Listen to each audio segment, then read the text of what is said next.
Marlon, sinabi dito, may nakita ko, hindi daw tuloy yung 14. Kanina po galing yung hindi tuloy yung sa 14. And people are saying, eto si ano pala, Angelo Villaruel. Hindi tuloy yung November 14, delaying tactics. Alam mo, Marlon, ang tagal na nang idinelay. Ang tagal na nang idinelay nito. 3 months into exposing and hearing this, Marlon. Nasa iisang ahensya pa lang tayo, ha, DPWH. Nasa iisang ahensya pa lang tayo ng exposed corruptions. You have to remember, merong isang Trigive. Who is that guy again? Si Yusek Trigive. Olaybar. Olaybar. Oo, anong niya? Anong department niya? Education. DepEd. Anong ginagawa ng DepEd? Trying to influence allegedly a DBM official and a DepEd USEC or ASIC ba siya USEC? A DepEd official. A DepEd official with interactions ng Office of the Executive Secretary. The guy is everywhere, Marlon. DPWH pa lang, ha, ang mismong nakikita natin na merong exposure sa mga corruption. Hindi pa tayo nakakapag-focus sa EDUC, Marlon, sa Department of Education. Napakarami niyan na lahat ng sangay. It is safe to assume na lahat ng sangay ng gobyerno may corruption. But Marlon, hindi naman fair na DPWH lang ang ine-expose. We have to expose. Naniniwala ka ba sa baka PAGCOR meron din? Oo, posible pa. Hindi malayo. Actually, meron, Marlon, because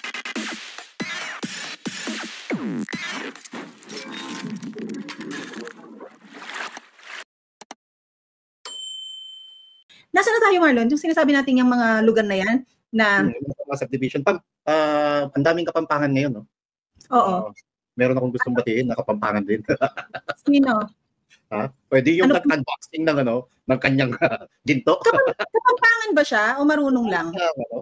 Marunong lang. Oo, hindi ko rin alam. I think marunong lang siyang magkapampangan. Siyempre, Marlon, ngayon natin hanapin nasaan ang mga Taliano Gold. Nasaan? Ilabas mo ang mga... Kung makaya ka, para kaagawin sa kanya. Para namang, nakaka-offend ka, ha? Para namang nanakawin namin yan. Nakakainis ka. Congratulations to our dear friend. PH update. You are now officially a gold million miler YouTuber. Wow. Congrats sa bagong milestone ng buhay mo, kapatid. Alam mo, uli akong nakakita, Pam, at nakahawak ng gold. Yung album ng Espando Valley. Gold! Kasi na ba yung kumanta ng gold? Espando Valley yun. Talaga. PH, congrats. Baka naman. Pangipo naman dyan, pahawak naman. Paano naman? Ako lang, pakaskas lang ng konti. Pangbigat lang din sa gold ko na meron ako. Yung gold-plated pa. Congratulations sa iyo, Sir PH. Ang galing-galing mo naman. Ito yung ginto na hindi makakalaban ng Team Suka. Kasi alam ko tunay na ginto yan. Tunay na ginto kapag gold play? Hindi yata. Pero at least kung gold-plated man yan or alam mo yon, mas mabigat pa sa ginto yan dahil ang hirap kunin yan. 1 million subscriber. Ang daming nagtiwala sa iyo dahil sa kagalingan mo at kabutihan ng kalooban. Diba? Buti. Buti, PH. Buti may nagtiwala sa iyo. Pero hindi lang gold play button ang meron si Sir PH, Marlon, no? Alam mo ba, ang ginto rin sa kanya ay ang kanyang puso. Kalooban. Tama. Oo. Yay! Yung steak na kakainin ko, ibibil ko na lang sa'yo, ha? Congratulations, Sir PH.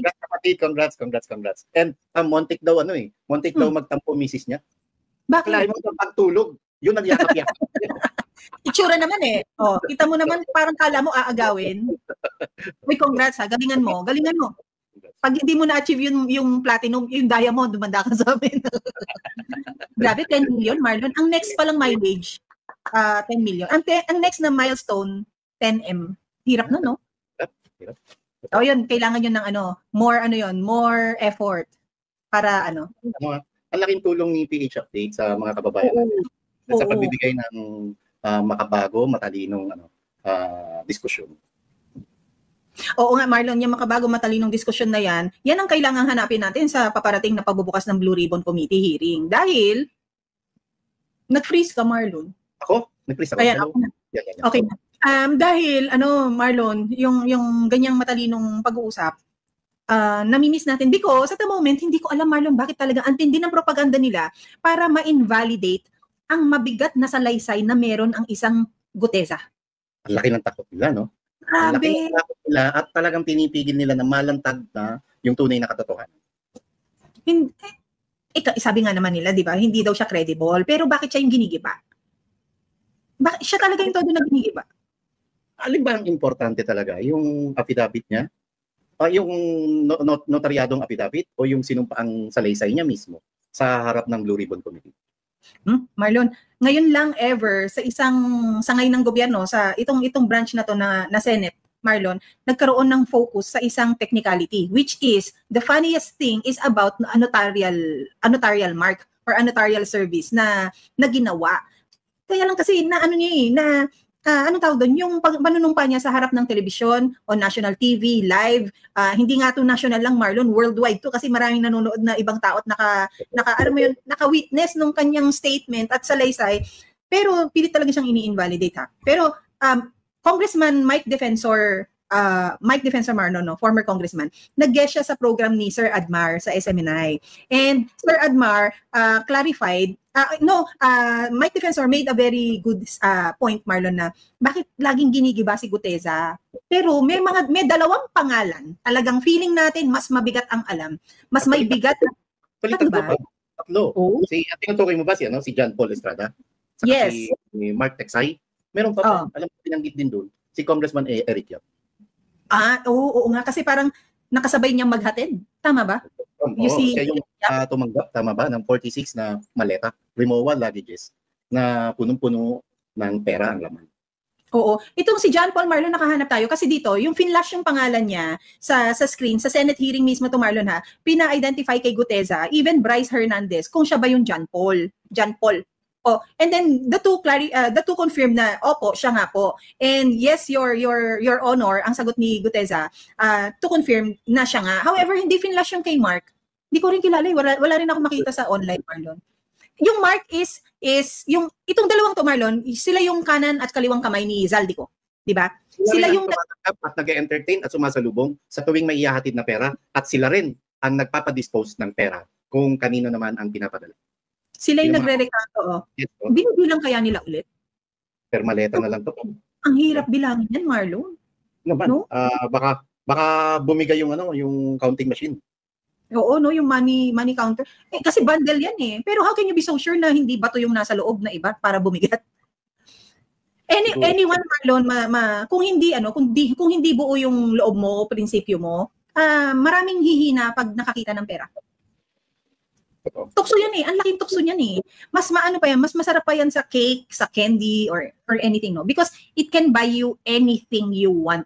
Marlon, yung isang luggage, kapag yun pinuno mo, yung isang malaking travel bag ha, hindi yung hand carry, yung largest size, yung check-in, pang check-in. Yung pang luggage drop, pang check-in. Pag yung pinuno mo, 'di ba dalawang dip yan, yung ilalim, yung ibabaw. Kapag yun sinara mo puno, as in puno, intact, compact. Kaya yun, no? Ilang milyon yun. At if you have that as an ordinary Filipino, parang buhay ka na for the next decades. Sobra. Saka ilan milyon nga kaya naman, no? Kasi alam ko ang isang milyon is isang dangkal. Isang dangkal siya. Yung nasa notepad, 48, 44. M. Grabe, no? Oo, M. M o number ng bundles? M siguro yun. Diba? Yung kasi ang bundle ay sa 1,000, that's 100,000. So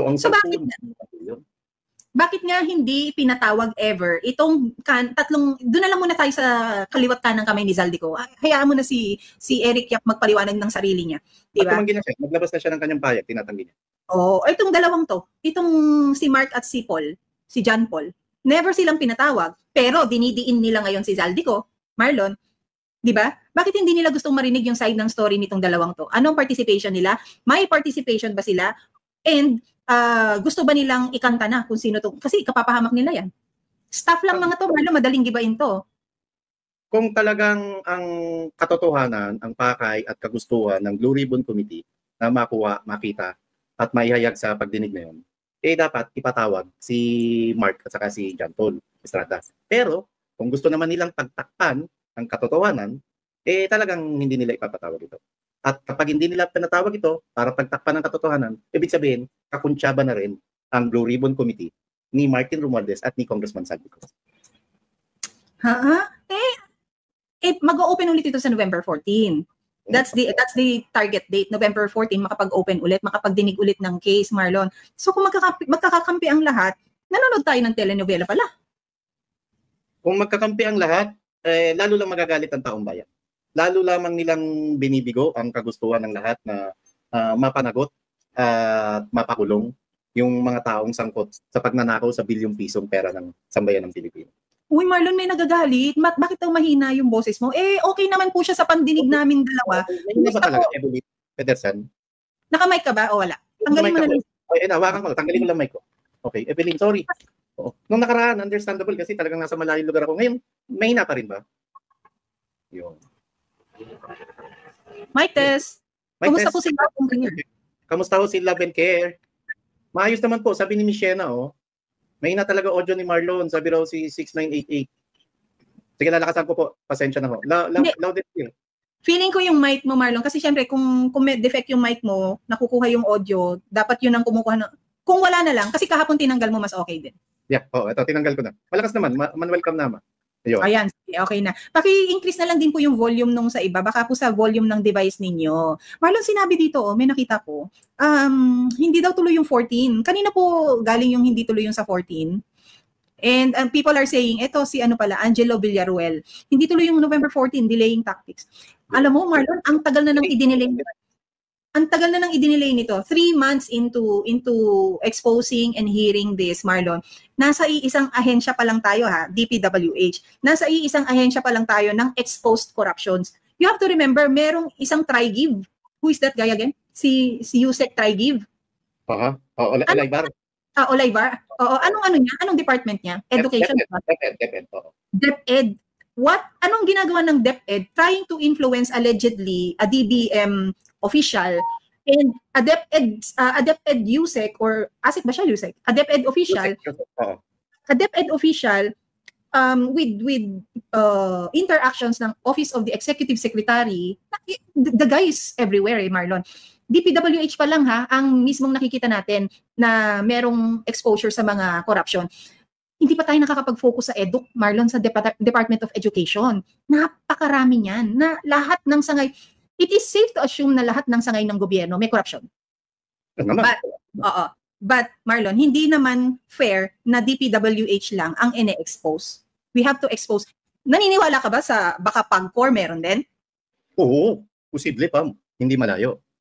Actually, meron, Marlon, because dyan sa PAGCOR, we saw this document, no? Tinakpan lang natin, ewan ko nga, Marlon, bakit pa pinoprotektahan natin tong mga to pagdating sa pirma nila? Sila nga na opisyal namang gobyerno, hindi pinoprotektahan ng tao Pero bakit tayo, na ordinaryong tao, pag sila ang na-expose, we need to protect yung itsura ng pirma nila and identity nila. That's why the red marks, no? Tinakpan lang natin yung mga pirma nilang dyan. But these documents, obviously, is a contract agreement ng DPWH, Marlon, between anong tawag dito? Another person na contractor. Makikita natin dyan, may contractor at nandyan yung pangalan ni Secretary Bunuan. Ayan po, makikita ninyo, Manuel Bunuan, Secretary. But before we focus kung sino yung contracting partner ng DPWH, let's just show you the second page wherein, ayan po, it's just showing you na merong kompletong dokumento na merong transaksyon ang isang entity sa gobyerno, which is DPWH. And the third will say kung ano yung mga contract agreement, kung ano yung requirement, blah blah blah. And then second to the last page, nandito nagpirmahan yung dalawang entity, Marlon. Dito tayo mag-focus sa pirmahan ng dalawang entity na to, Marlon. Wait, focus din tayo sa date kung kailan to nangyari. August 3, 2023. Pangulo na si Marcos Jr., administrasyon na nito, at sekretary na ng panahon na yan, si Manuel Bunuan. Yes, okay. Balikan lang natin itong second to the last page, Marlon. Sino ang mga involved? Sinong parties ang involved? Siyempre, sa DPWH, represented by its secretary, Manuel Bunuan. Manuel M. Bunuan, secretary. At yung contractor, Marlon, is named AIMM or AIM Builder and Construction Supply, Nation Star Development Corporation, China Road and Bridge Corporation Consortium. And it is represented by its authorized managing officer. So, ang AMO ay authorized managing officer or AMO. Hindi CEO but AMO. Ay si Alessandro Jose Tenco. Parang ting-ting-ting. Ito ba yung sa Pagcor, Pam? Basta sa Pagcor, di ba siya si Altenco? Yung chairman ng... Alejandro yun eh. Alejandro Altenco. Alejandro, pero ito si Alessandro. Usually, Marlon, kapag ang pangalan magkatunog, magkaano, ay kung hindi yan magkapatid, mag-ama. Oo. Pero dahil wala tayong makitang pagkatao ng isang Alejandro Jose Tenco, tinanong na lang natin si ChatGPT, Marlon. Actually, nagtanong ako sa isang AI app. I did not use ChatGPT, sorry Marlon, kasi parang naging common na nakapag-AI app si ChatGPT. Si ChatGPT kasi, yung data niya is always a year late. Kasi yung ngayong 2025 na data, iniipon pa lang niya sa kanyang database para kapag yung mga tao next year, 2026, nagtanong about 2025, maibibigay na niya. So sa kasalukuyan, ang nabibigay pa lang ni ChatGPT ay records from 2024. So records of 2024 na hindi pa niya maibigay kung sino si Alessandro ha. Nagtanong tayo sa mas powerful na AI chat, which is perplexity.ai. I-try nyo din po, ano yan Marlon, updated ang records yan. Tinanong, ano nga yung tinanong natin Marlon? Sino yung tinanong natin? Sino? Is Alessandro and Alejandro Tenco one and the same? Naku, nabura. Na-screenshot ko ba yun? Sinagot niya tayo. Ang sabi niya Marlon, kasi tinanong natin, sige, kung hindi sila mag-ama, sino na lang ang may-ari nung Nation Star Development Corporation, yung ginamit na company with DPWH. Sabi niya, the major shareholders of Nation Star Development Corporation are Alejandro Jose Tenco, Alejandro, si Al Tenco to ng Pagcor, and his son, Alessandro Jose Tenco. So, Alejandro Tenco is identified, Alejandro, yung tatay, as the owner of Nation Star Development Corporation, and Alessandro Jose Tenco holds a key leadership role as the chairperson and CEO. This indicates that the Tenco family has significant ownership and control over the corporation. So, tapos na, kasi we were trying to be careful eh. Baka baka magkapangalan. So, baka coincidence lang na Tenco ang pangalan. Ang masakit dito, Marlon, ang project ay, wait lang, implementation of civil works for Davao City Bypass. Davao City. Construction project, blah, blah, blah. So, sa Davao ito in-implement. At, ang wag nating kakalimutan, kapag may kontrata, may amount. Yun. Ayan. So, yung amount na yan, Marlon, medyo, ito, may special page yan, may highlight yung amount. Basahin nga natin magkano yung amount. 4,650,282,000. 4.6 B. Ito. Yes, Pam. Laki. 4.6 million. Grabe, Marlon, yung 615 million nga, malaki na eh. Dinagdagan mo pa ng konting zero para maging 4 billion. Okay. We don't know if the project was successfully implemented. Yun nga, ang tanong, ang tanong, ito bang 4.6 billion na to ay bahagi ng flood control o ghost project? Yun, di ba? Oo. Tapos, ang tanong ulit, ito bang 4.6 billion na to, ito rin ba yung gustong tumbukin ng Kongreso na imbestigahan nila sa Davao, na kahit ang binabaha, Metro Manila, ang gusto nila ay Davao City, o gusto nila, diba? Again. Yun.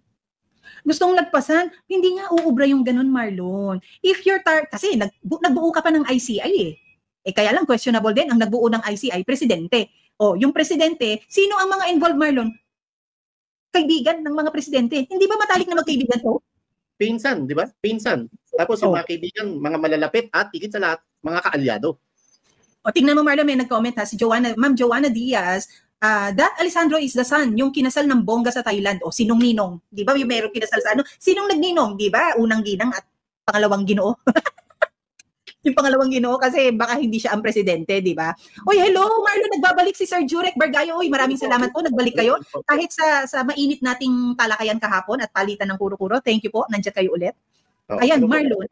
Tanong ulit, pwede ba? Wala ba nilabag sa batas ang isang Altenco, bagaman anak niya ang nakapirma, kumuha ng kontrata sa kabila ng katotohanan na si Mr. Altenco ay chairman and general manager ng Pagcor? Na nakaupo sa gobyerno. Pero, sige, gamitin natin yung argument ni Sonny Trillanes, ngayong inaaway niya si Bongo si Senator Bongo. Yung conflict of interest? Yes. Yung conflict of interest na yan, Marlon, parang ang tagal na nilang ginamit yan. Ginamit nila yan versus Attorney Vic Rodriguez. Na hindi naman siya by blood related kay Mr. Chet Pastrana, di ba? Tapos merong conflict of interest. Sige. kung ganun kalayo yung relasyon na gusto natin bigyan ng limitasyon sa transaksyon sa gobyerno, okay, fine, conflict of interest. Pero mas lumapit meron dito magpinsan, Marcos at Martin. Dugo na yan walang conflict of interest. Walang conflict of interest. Tatay niya, so mag-ama. Tatay niya. Mag-ama. Mag-ama rin. Applicable ba yung argument ni Sonny Trillanes dito sa Altenco, sa Alessandro tandem? Dapat applicable, Marlon. Our thing here. Tapos i-confirm lang din paaring i-confirm, kami ay nagtatanong na si Alejandro at Alessandro ay mag-ama ba? Maaring mali ang sinabi ni ChatGPT, Mr. Altenco ng PAGCOR. Ikaw ba ay involved or ang kumpanya mo ba ay involved sa transaksyon sa gobyerno habang ikaw ay nakaupo bilang opisyal ng PAGCOR, opisyal ng gobyernong ito, may transaksyon bang ipinasa sa anak mo ang isang sekretary Manuel Bonuan upang i-implement ang isang proyekto na nagkakahalaga ng 4 billion pesos sa Davao? 4.6. 4.0. Hindi mahirap kasi i-ignore yung 6, Marlon, malaking halaga 'yon. 4.6 billion. I-round up mo yung 5 billion. 5 billion, diba? Yung 5 billion parang 5 million. May nagising na doon sa binati natin. May nagising na. Galing talaga. Akala ko tanghali gumising. Sana merong effect na yung magsha-shower ng gold confetti. Woo! Ikaw na talaga. Ang galing-galing mo. Baka naman. Si PH update lang ang sakalam. Oo nga. Guys, hindi naman hard sell tong channel na to, Marlon Pero kung meron ho kayong dapat panoorin, si PH update muna. Tapos isunod niyo po yung third floor Ay, Marlon. At pagkatapos po sa bagay, kung may mga dalawa ang cellphone, sabay na lang si third floor at saka si Tinig Maisog. Pero may team replay naman. Hindi, ibahin na lang natin. Since 1 million ka na PH, unahin na lang muna natin yung Tinig Maisog. Yun ang papanoorin. Tapos, manonood po kayo ng PH update. Tapos, yung sa kabilang device, si third floor para sabay kami ni PH, para pantay, hindi masakit. Thank you, PH. Congratulations. Congrats. Ay, PH, may tribute kami sa iyo kung hindi mo na. Kaya talaga kakawala ba yan? Para namang nanakawin. Parang kukuhanin. Sobra ka. Kutis yung ang kinis, di ba? Kaya mga kutis. Ni PH? O nung kutis? naman. Ewan ko sa'yo, Marlon. Uy, congratulations. Hindi ka na maabot. Sana. Brother, bye-bye. Sa susunod, alam mo kaming lingunin, ha? Nawala tuloy kami. Nahiya na kami. Yung conflict of interest. 4.6 billion pesos, di ba? And ano yung status ng proyektong yan? Tapos, sino proponent? And ano yung status? And ang tanong nga, may conflict of interest. Alam mo pa, unang-unang narinig ko yung conflict of interest. Ito alam ko, maalala to ng maalala to ng mga katetet kaibo natin. Yung conflict of interest naman dun sa ate ng mga tulpo, si Juan Dateo, tungkol dun sa ads. Di ba? Napag-usapan na yun. Sa tourism ba yan? O sa tourism. May nangyari ba dun sa conflict of interest? Tapos ngayon, binubuhay nila. TYL, tama naman. TYL, thank you Lord. Tama, dapat. Ayun. And may nangyari ba? Tapos ngayon, binubuhay nila tong conflict of interest na to kay Senator Bongo. Kaya nga, Marlon, interesting din. Siyempre, yung mga ganitong klase ng cases, Marlon, nagiging president siya sa mga sumusunod na cases, di ba? So, what applies to one should apply to the same. Na merong, di ba? Kaya nga naging president siya Parang yan lagi ang magiging basihan mo. Di ba sa mga kaso, Marlon? In the case of Marlon versus Pam, GR number blah, blah, blah, yung ganitong kaso, parang sabihin na natin, na-dismiss. So, given the same scenario na meron tayo now, at same pattern kung ano yung nangyari sa Marlon versus Pam, same case PH versus Marlon should also be dismissed. Yung mga ganon. So, kung applicable kay Senator Bongo, bakit hindi pwedeng maging applicable kay Altenco at Alessandro Tenco at kay Manny Bonuan? Ibig sabihin, huwag kayong double standard. Yes. Huwag kayong double standard. At huwag kayong selective. At iba ang inyong tinitingnan sa tinititigan. Yes. At dito rin natin kailangan balikan, Marlon, na hindi dapat ganon kadaling na-dismiss ang isang Secretary Bonuan. Nung araw nung hearing, siya ay dinismiss lang dahil nga tinanggap yung kanyang resignation nung Pangulo, no? Ni Bongbong Marcos. Hindi ka panipaniwala na walang alam at hindi dapat panagutin ang isang Manny Bonuan dahil ang lahat ng ito bilang alter ego ni Marcos Jr. dapat sa usapin sa prinsipyo ng accountability, dapat hagip din dito ang dating sekretary ng DPWH na si Manny Bonoan.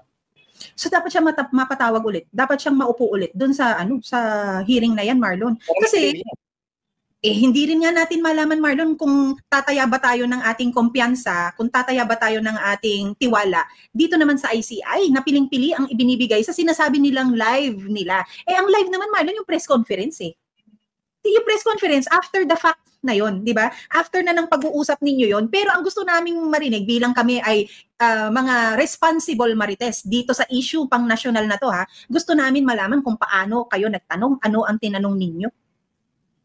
Yung gobyerno to ni Marcos Jr., patuloy lamang binubudol tayo.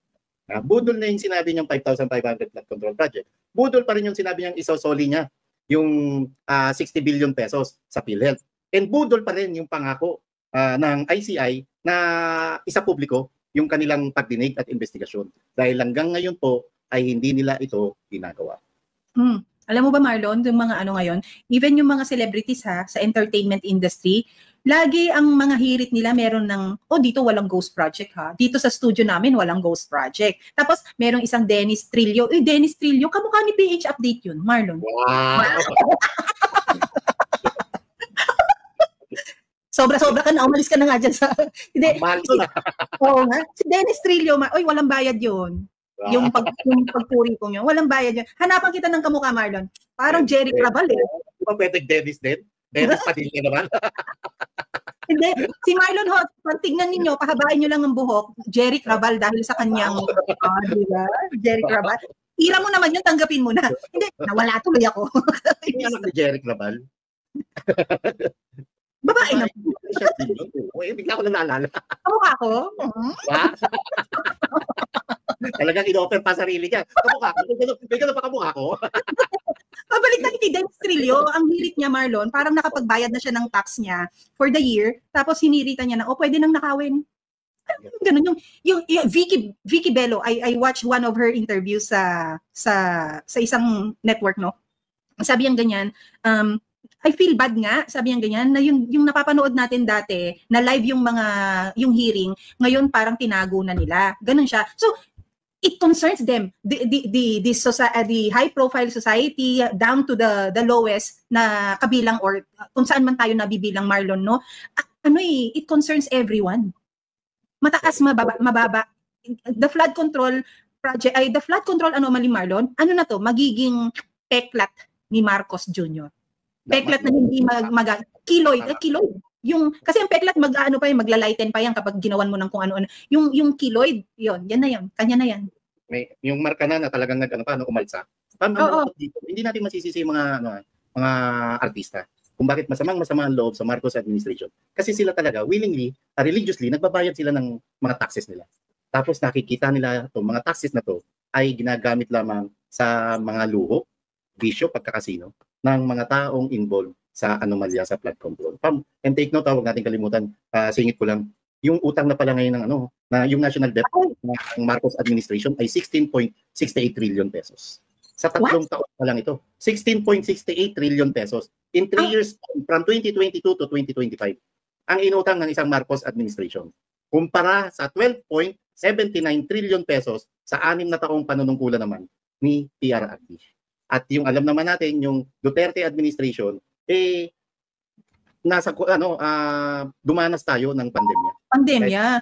Pandemic. Tapos may Marawi Sea pa, di ba? And may mga build noon. At nakita natin kung saan napunta yung binabayad na buwis at kung umutang man ang Duterte administration kasi ginamit niya sa pandemic, tapos nagkaroon pa ng gera sa Marawi, at higit sa lahat, yung build na hanggang ngayon nakakamit at napapakinabangan ng mga kababayan natin Pilipino. Marlon, may pinuntahan naman yung inutang ng administration ni PRRD. Ito kasi yung trilyon ni Marcos, wala. Nakakatakot, umuutang sila para meron silang manakaw. Yun yung hindi acceptable yun. Okay yung may umuutang ka pero may rolyo yung pera sa ekonomiya mo. Okay yun merong kalsada na magdadala ng isang truck ng harvest sa pinakamalapit na market, Marlon. Nakikita natin may ganun. Ngayon, Marlon, kahit yung mga nagbababa ng gulay from Baguio, hirap na hirap bumaba sa Baguio dahil sa landslide, dahil sa kung anong giba ang tulay, daan. Ang hirap niyan. Pero alam natin, may pinatunguhan yung kay PRRD. Yung kay Marcos, saan kadadalhin? Magkano yung kanya? 16? 16. Saan kadadalhin niya? Okay, nasaan yan? Nasaan yung 16? Di ba? Nasaan yan, Marlon? Wala. Nasaan? Nandun, yung nasa casino. Nasa luho nila. Yung pa-party-party nila. At yung pambubulsa nila. Tapos, gagawin nila, mamimigay ng ayuda sa araw ng kampanyahan bago mag-eleksyon. Diba? At nasa yun, nandun sa pinambayad sa mga kongresistang pumirma para lamang i-impeach si Vice President Sara Duterte. So is that an economic activity that will progress this country? Yung totoo. Yung pagpirma na yan at hindi pa tayo natatapos diyan sa takot na yan, Marlon, ha? Anytime pwede nila, dahil naka-archive lang, anytime pwede nilang ilabas yan. Eto, Marlon, yung sinasabi mo. In just 32 months, Marcos Jr.'s borrowing binge surpasses that of all his predecessors. Number 1 ka talaga. Diyan ka lang nagiging numero 1, Marcos. Promise. Pwede lang magmura, no? Hindi sa puso ng taong nag-upo sa'yo diyan ka numero 1. Kakagalit. Numero 1 ka sa yamot namin, sa totoo lang. 16.3, ay 16.6. Tapos ang bentahe mo sa ibang bansa, ready ka makipag-ano sa kanila. Baka halos walang pumapansin sa kanya. Sa ASEAN, and APEC Summit. Marlon, mabuti nga, Marlon, in-expose siya ng Korea bago mangyari ang APEC ng ASEAN na yan. Kasi ang nagiging basihan ng malamig na pakitungo sa'yo ng ibang bansa, yung ginawa mo sa Korea. Kung kaya mong gawin sa Korea na mas malaking bansa sa'yo, mas mayaman na bansa sa'yo, mas maunlad na bansa sa'yo, bakit hindi mo naman gagawin sa amin na nagsisimula pa lang maging progresibo? Marlon, matakot ka sa mga susunod na panahon, wala nang nagpapautang sa Pilipinas. Kahit maganda na ang namumuno, magaling na ang namumuno. Dahil merong ng track record na bayaran nyo muna, di ba? Bago ka makautang naman sa bangko, bayaran mo muna yung una mong utang bago ka makaulit. Di ba? Anong gagawin natin? Anong gagawin ni Marcos? Pag umalis yan, sarili lang niya ang bitbit at yung kayamanang ninakaw niya. Tapos, yung mga taong nag-upo sa kanya dyan na hindi naman niya ni minsan inangat ang buhay, napakadali nating talikuran para dyan sa taong yan. Ano na ba talaga ang nagawa ni Marcos Jr. sa nakalipas sa 3 taon? Ang nagawa niya, yung ibenta niya, ipagkanulo niya si PRRD sa mga banyaga.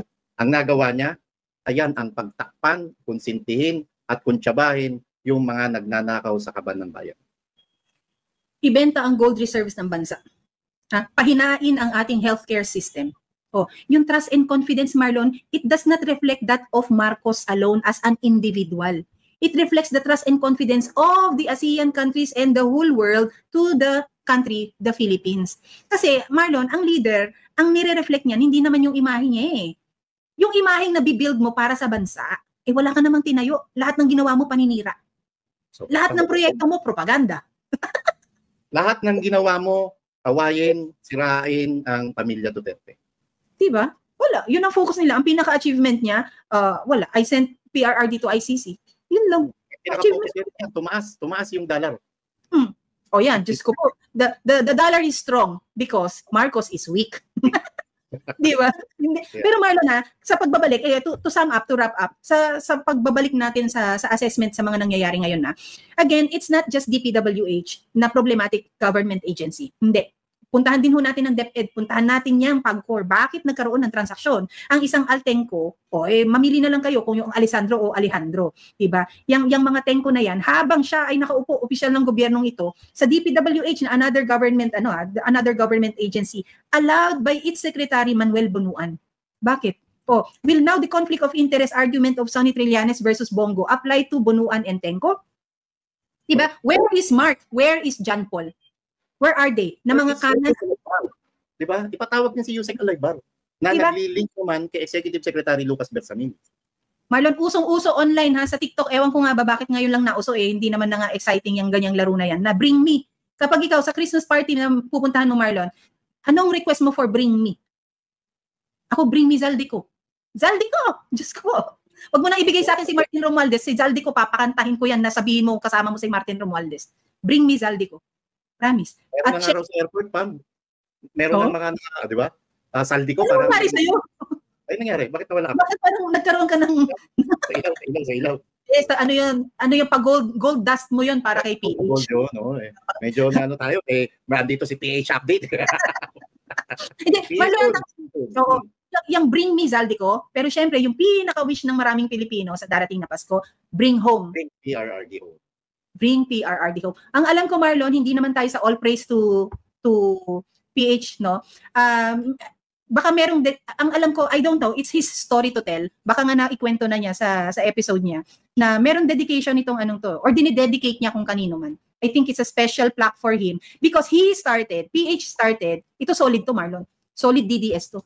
Kung tayo tinatawag na bagong salta lang, Marlon, ito solid. Solid. Nakita ko yan at kinilabutan ako. Nung nasa isang lugar tayo tapos napadaan sa atin si PRRD. Na isa-isa tayong nagpa-picture. Diba? Nagpa-picture ka, nagpa-picture ako. Itong si PH Update, hindi lang basta nagpa-picture. Ikaw nagmano, ako nagmano. Si PH Update, hindi lang basta nagmano. Nagpaalam. Pwede po bang payakap? Grabe. Niyakap niya si PRRD. Yan dapat ang ginagawa. Hindi yung kagaya ni Marcos na bigla mo na lang tatawirin lahat, makapagkamay ka lang kay Xi Jinping. Di ba? Si PH, walang security breach yan.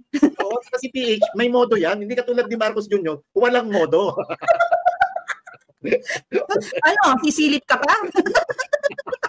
Kaya si Felix detail. Sabi niya siguro, nanood lang naman ako. Nabuldak pa ako. Ay, nako. Totoo yun. Ganon kagalang ang isang PH Update at ganon niya talaga kamahal si PRRD. Sobra. Kapag siya talagang nagpaalam, pwede hong payakap. Yakap no? Yakap niya yung si PRRD. Sobrang bait niya, marespeto yan. Kasi minsan out of nowhere. Hindi nga. Sobrang alam mo itong taong to, caring masyado, sasabihin yan, out of nowhere, biglang may marireceive ako, sasabihin, masakit pa yung rayuma mo? Tapos halimbawa mga 7 p.m., 6:30 p.m., sasabihin yan, gabi na matulog ka na ate. Sobrang bait. Hindi, congratulations, and of course, we have to go back to the root cause of all the failures of this country, because it's not just Marcos who will fail. It's him failing the whole country, Marlon, no? Kaya tayo naman na mga individuals, we have to do our role. Kung ang kaya lang natin magbukas ng atensyon sa ibang mga kasamahan natin na merong ganitong issue, yun ang gawin natin. And malaki na at makapangyarihan na ang role ng social media ngayon, Marlon. Gamitin natin ng tama. Yun lang, ganun lang. And muli, bukas on third floor studio kay Mr. Altenco. Baka naman Sinong Al? Dalawa yan. Alejandro at saka Alejandro. And may conflict of interest ba rito? At ano na ang status doon sa proyekto nyo sa Davao City? At ang kasama niyong pumirma sa kontratang yon ay ang dating DPWH Secretary na si Manny Bono. Boomerang, maraming salamat. Nangungumusta si Boomerang kay Tatay Digong, ha? May awa ang Diyos, tatagan mo lang. Nasa likod mo ang buong sambayan ng Pilipino. Tama yan. Yun, Marlon, no? Maraming salamat sa inyong lahat. Maulan pa rin. Ingat. Yeah. 2016 pa daw, 7 or 17, nakikita na niya nagva-vlog si PH. Kasi noong 2016, ano na yata siya noon? 35 na siya noon. 35 years old. So yung talino niya talaga sa mga topics nandiyan na talaga. Maraming salamat. Maulan pa rin, Marlon. Mag-iingat din, ha. Maraming salamat sa oras mo ngayon at sa inyo po na ating tumigil na ang ulan, tumigil na ang baha. Actually, no, Marlon. And siguro marami din, Marlon, ngayon na nawalan ng power sa kanilang power supply sa kanilang mga tahanan. Syempre pag walang power supply, walang internet. So, but then that's the least of one's worry. Ang mas dapat nating iniingatan ay dapat tayo'y nakalikas. Wala pa man kung sinasabi ng ating LGU lumikas. Marlon, we also heard na punuan ng mga parking ng mga malls because they offered na magamit ang kanilang parking spaces for free para sa mga gustong maglikas ng kanilang mga sasakyan. Maraming salamat sa inyo. Maraming salamat sa mga part ng bahagi ng kanilang CSR. Corporate Social Responsibility. And singit ko lang, pansin nyo ba, kahapon pa nanalanta ang Bagyong Dino. Pero hanggang ngayon, wala pong briefing na ginagawa ang Marcos Jr. para personal na alamin ang kalagayan ng mga kababayan nating nasasalanta ng bagyo. Nagmumukmuk pa kasi nga hindi pinansin ni Trump at saka ni Xi Jinping. Nagmumukmuk pa dahil bati na yung mga ibang country with US, tapos siya, akala niya BFF pa rin siya, hindi na pala. Wala kang karapatang magmukmok kasi kaya ka ginaganyan dahil sa ugali at asal mo. At ang karapatan mo at tungkulin mo alamin ang kalagayan ng mga kababayan mo sinasalanta ng bagyo. Kung anak lang natin, Marlon, tong si Marcos o anak siya ng sambayan ng Pilipino, nalatay na to ng sinturon. Ako hindi ako nanakit ng anak pero tarap ko niya. Hawakan mo pa ulo. Maraming salamat po sa inyo. Kami magbabalik sa mga susunod pang mga maiinit na balita. Ako po si Pam. Ako si Marlon, and belated happy birthday kay Mayor Baste. Ay, happy birthday, Mayor Baste. Meron tayong tribute sa kanya. May pinost tayo dyan. Kahapon, birthday ni Mayor Baste.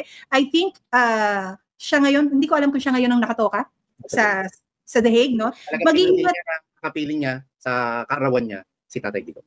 O dahil alam niyo wala siya sa Davao, wag ho kayo dahil matinik din po yung OIC niya sa Davao. Hindi niyo magugulo ang Davao kahit wala doon si Mayor Baste Duterte. So sa'yo, future mayor ng Davao, Harvey Lantixe. Galingan mo, my brother. Attorney Harvey. Ano, Marlon, madami kayo napepeke dyan sa Attorney Harvey. Attorney, no? Kala lawyer. Kaya Harvey, sa mga taga Davao, mag-iingat po, bantayan po natin ang Davao at tayong mga Pilipino, bantayan ho natin ang Pilipinas. Don't forget the LSS. Like, share, subscribe at yung DSA na. Don't skip ads, TYL. Thank you, Lord. Thank you, Lord.